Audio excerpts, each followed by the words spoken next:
I love buildings. That's why I'm an architect.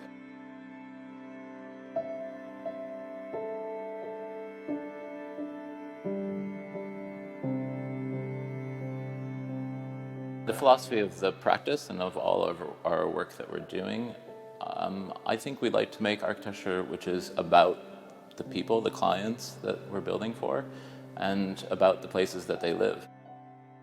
Great buildings don't get built without great clients.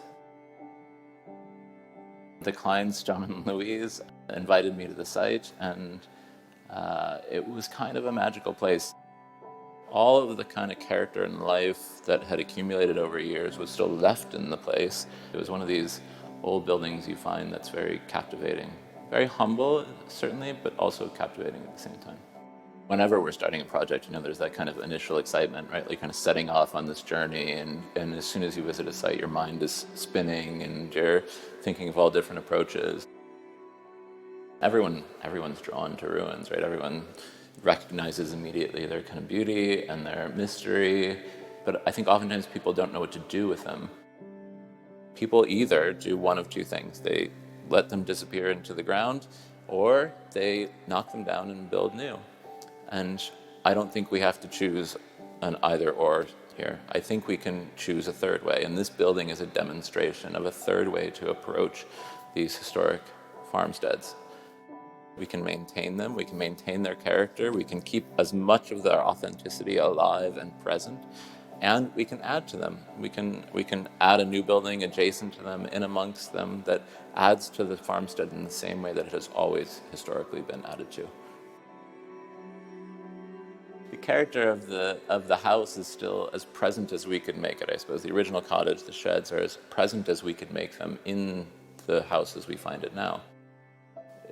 The lives of the client's great-great-great-grandmother is right there through the bedroom window.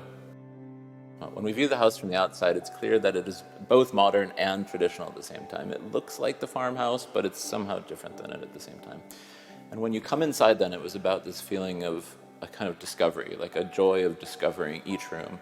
And so we didn't erase anything. We didn't try to strip back to some pure ideal form of a farmhouse. It was this farmhouse. It was these elements which were meaningful. The cast iron stove, which was used for God knows how many years, is still sitting there in the fireplace.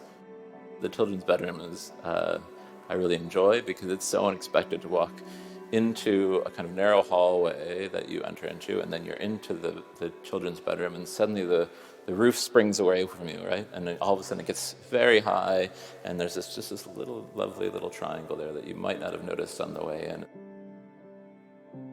My other favorite space in the house is the hallway. And really, again, it's tied to light and this feeling of discovery. And so the tented roof comes along down the hallway, and then suddenly it flips up, and light comes in and drifts in and makes that whole part of the hallway glow.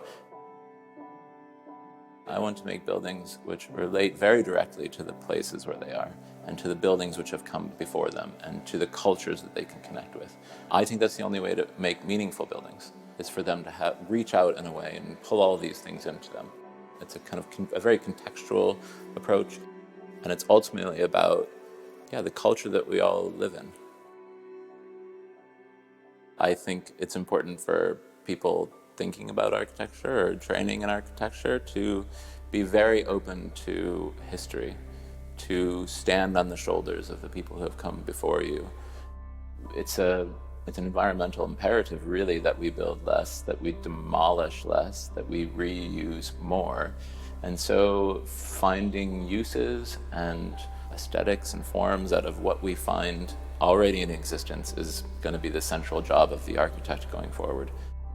We're always trying to find a way to add incrementally, to reimagine the thing that is there, to give it a new life somehow, in a way which is, I suppose, more creative than destructive.